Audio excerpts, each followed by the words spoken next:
We would not be in a redistricting war right now if the Republicans voted for any of the anti-gerrymandering laws brought to the Congress floor by Democrats, like the Freedom to Vote Act and Redistricting Reform Act of 2025.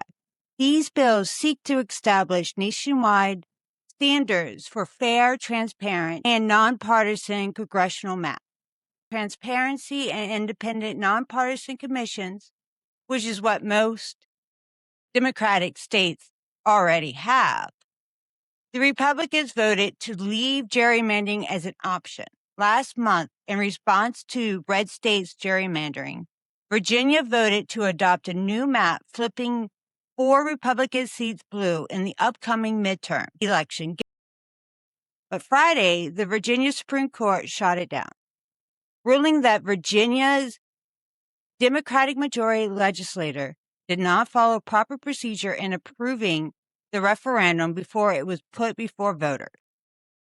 Part of the GOP's argument included the fact that the Democratic legislative majority approved this particular amendment in October, just days before the November state election, and since early voting had already begun when the amendment was first passed.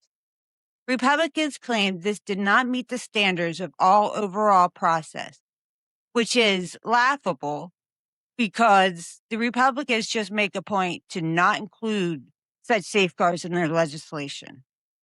Republicans, politicians are the ones that decide on the district, not the people. Early on in his second term, Trump began doing everything possible to rig the upcoming midterm.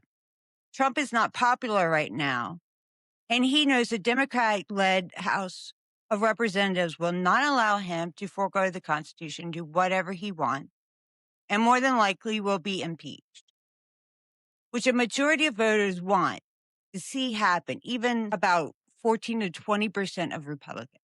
So, of course, Trump was elated with the Supreme Court ruling. Democratic Representative Jasmine Crockett also criticized Virginia's Supreme Court decision in a scathing post to X. Over 3 million Virginians spoke loud and clear in a free and fair election. And now, because MAGA Republicans didn't like the outcome, the Virginia Supreme Court struck down the results of the election. Let's call this what it is: voter suppression. They keep losing when people actually vote. So instead of changing their policies, they keep trying to silence the voice of the people. Power belongs to the people, and every attempt to silence voters only exposes how afraid they are of the people's voice. The decision by the VA Supreme Court was a close vote, 4-3.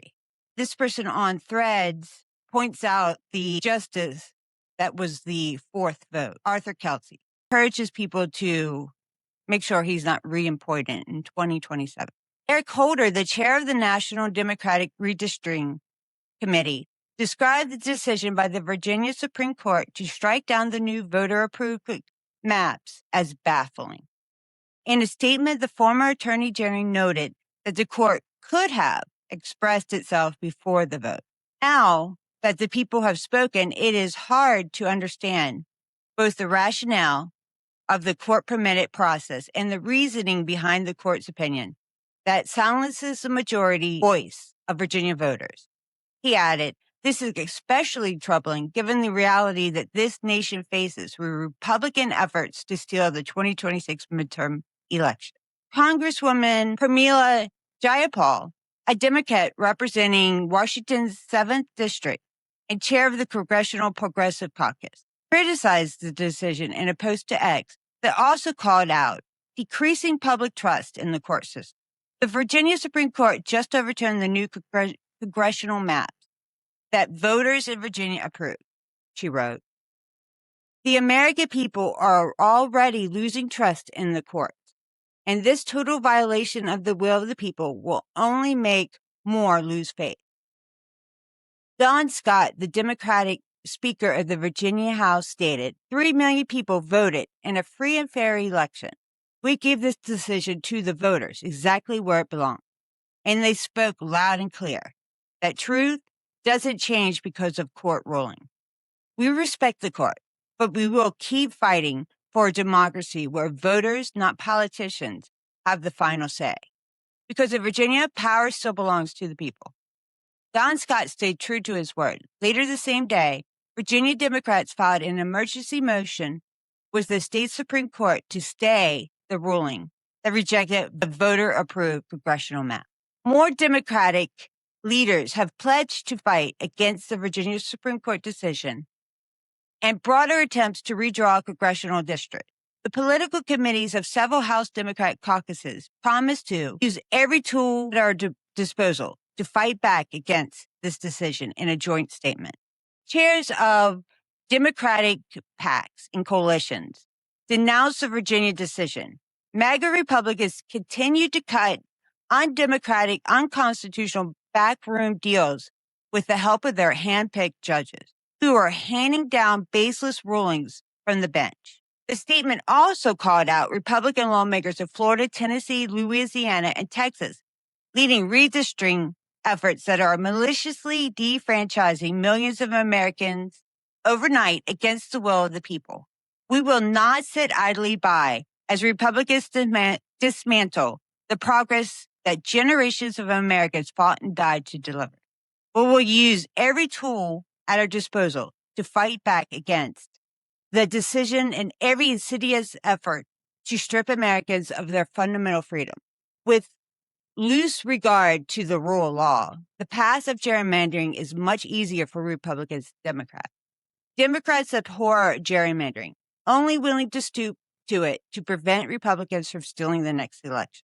Republicans were banking on this scenario when they voted against anti-gerrymandering bill. With the gutting of the Voting Rights Act, many red states are already in the progress of redrawing maps to secure more Republican House of Representative seats, like Alabama and Tennessee. Alabama Representative Terry A. Sewell blasted attempts from Alabama legislators during an NPR interview.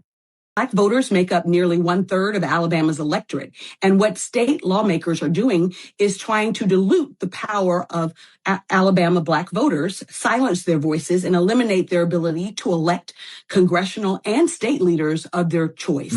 So what we're demanding is simple, fair representation. This is not about party politics. It's about whether Black Alabamians have a seat at the table or whether they will let state lawmakers take us back to the Jim Crow era. I've been blessed to represent Alabama's 7th Congressional District, a district I grew up in. I'm a daughter of Selma, Alabama, where people died, fought, bled, marched on a bridge for the right of all Americans to vote.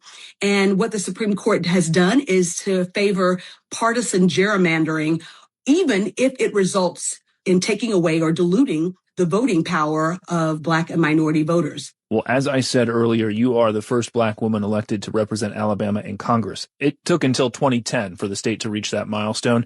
What does the Supreme Court's decision now mean for the future generation of Black politicians and leaders in the South?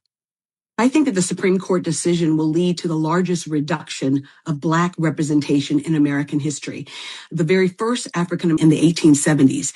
And once the Reconstruction ended, it took 115 years before the next African American was actually chosen to go to Congress in 1992.